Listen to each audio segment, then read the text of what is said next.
আজকে দুপুরে আমার ছোট ছেলেটার পছন্দের একটা খাবার রান্না করলাম আর রোদ বৃষ্টি মিলিয়ে দিনটা কেমন কাটলো। সো হ্যালো এভরিওয়ান, আসসালামু আলাইকুম, welcome back to my another blog. আশা করি সবাই ভালো আছেন। আলহামদুলিল্লাহ আমিও ভালো আছি। আজকের ভিডিওটা সকাল থেকেই শুরু করলাম। তো সকালবেলা রুটি আর ভাজি করে নিচ্ছি। এখানে আমি আটা সেদ্ধ করে নিয়েছি আর ভাজি বসিয়ে দিয়েছি চুলায়। তো এখন রুটিগুলো একটা একটা করে বেলে নেব আর আমি ভেজে নেব। যেহেতু একাই তাই আমি একটা করে রুটি বেলে নেব আর একটা করে রুটি ভেজে নেব। কয়েকদিন যাবত সকালবেলা রুটি আর ভাজি করে নিই, কারণ ছোট ছেলেটা হঠাৎ করে রুটি ভাজি খেতে পছন্দ করে। মাঝখানে কয়েকদিন গোলা রুটি করেছিলাম আর কয়েকদিন তো নুডলস এরকম করে। তো যেহেতু এখন রুটিটা খেতে পছন্দ করে তাই কয়েকদিন রুটি আর ভাজি করে নিছি। আর সাথে তো চা আসি। তো আমার হাজবেন্ড খেয়ে দিয়ে চলে গেছে অফিসে আর বড় ছেলেটাকেও মাদ্রাসায় পাঠিয়ে দিয়েছি। এখন ছোট ছেলেটাকে খাওয়াচ্ছি আর নিজেও একটু নাস্তা করে নিচ্ছি। আর এদিকে প্রচুর বৃষ্টি পড়তেছে। তো খাওয়া দাওয়া শেষ করে দুপুরে রান্নার জন্য সবকিছু গুছিয়ে নিয়েছি। এখানে আমি চিংড়ি মাছ ভুনা করে নেব আর রেহা আলু দিয়ে ভাজি করে নেব। আর এদিকে রাইস কুকারে ভাতটাও বসিয়ে দিয়েছি। ভাতটা উতলে গেছে, আমি ঢাকনাটা একটু আগলা করে দিয়েছি, তা না হলে একদম পানি পড়ে যাবে।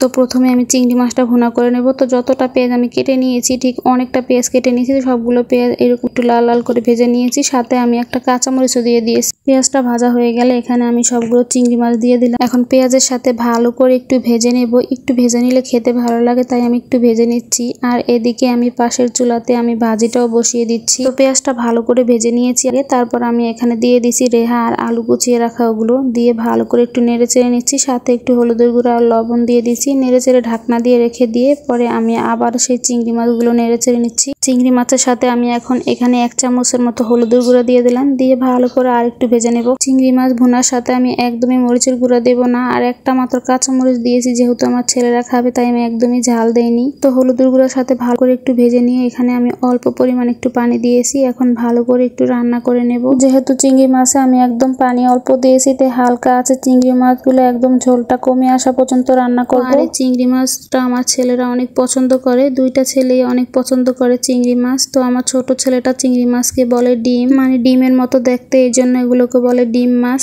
আমার ছোট ছেলেটা অনেক পছন্দ করে চিংড়ি মাছ, তাই একদমই ঝাল কম দিয়ে মাছটা আমি ভুনা করে নিয়েছি। তো আমার চিংড়ি মাছের একদম ঝোলটা শুকিয়ে গেছে, তেলটা উঠে গেছে। এখন আমি চুলাটা অফ করে একটা বাটিতে তুলে নিয়েছি। আর এদিকে ভাজিটাও আমি একটু নেড়ে চেড়ে দিচ্ছি, ভালো করে ভাজিটা নেড়ে চেড়ে করে নিচ্ছি।